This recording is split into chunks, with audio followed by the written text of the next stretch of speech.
avec nous par téléphone, conseiller chez Mescard Gestion Privée. Frédéric, est-ce que les tensions s'apaisent un petit peu? Je regardais le marché obligataire, on a l'impression que oui, quand on regarde les taux italiens, ça se calme un petit peu à quelques jours maintenant du référendum.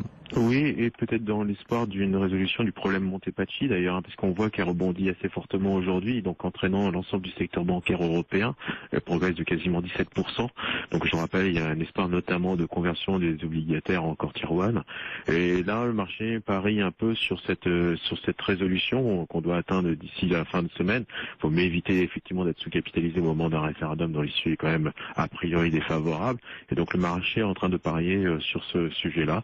Et on voit d'ailleurs tout le secteur bancaire très bien orienté, à l'image par exemple de Société Générale ou BNP aujourd'hui sur le marché parisien. Effectivement, un secteur qui mène la danse cet après-midi en Europe et notamment pour les marchés de la zone euro. Julien Pierre-Nouan, comment est-ce que vous posez l'équation effectivement du référendum italien? Est-ce que c'est à nouveau quelque chose de très binaire pour les investisseurs? Quand on se plonge un peu dans la complexité du système électoral italien, on comprend qu'il y a un éventail de scénarios en fonction de la réponse effectivement qui sortira des urnes dimanche. Oui, c'est ça. Je pense que c'est très dangereux dans ce genre d'événement d'avoir une approche binaire. En fait, en duplex depuis le Nasdaq, mais d'abord Frédéric Rosier est avec nous par téléphone, conseiller chez Mescard Gestion Privée. Frédéric, tendance assez erratique, mais pour l'instant positive, hein. C'est vrai que le marché semble s'essouffler un peu ou retrouver un peu d'hésitation, mais on reste visiblement du bon côté des choses. Oui, aidé par deux thématiques, hein, des thématiques dollars, beaucoup de valeurs exportatrices, secteur du luxe par exemple, très bien orienté, le secteur bancaire, dans le sillage des valeurs bancaires italiennes et notamment Montepaschi qui rebondit de 15% avec les déclarations de la BCE qui se dit prêt à agir en cas de nécessité, notamment sur la dette italienne en cas de victoire du non. Donc ça soulage clairement l'ensemble du secteur. On va notamment une détente sur les taux italiens d'ailleurs aujourd'hui.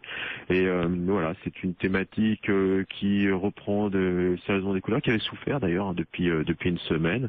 Et ça aide le marché à se maintenir autour de 4550. À noter quand même ce matin qu'on a retesté des supports, des zones de support aux alentours de 4490. Ça semble être aussi une zone de pivot sur le marché.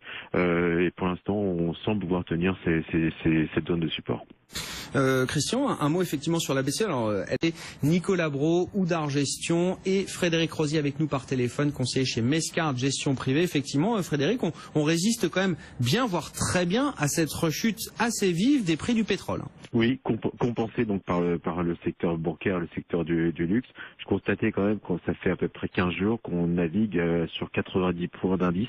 Donc c'est quand même des marchés qui tournent un petit peu sur eux-mêmes avec c'est vrai des thématiques qui ont tendance à tourner assez fortement. On l'a vu, on avait été soutenu par le pétrole jusqu'à présent et là, dans l'attente d'une décision de l'OPEP qui va peut-être annoncer effectivement le gel de production, mais on est quand même sur une production record aujourd'hui de l'OPEP, donc ça va pas forcément avoir un enjeu important sur la hausse du baril.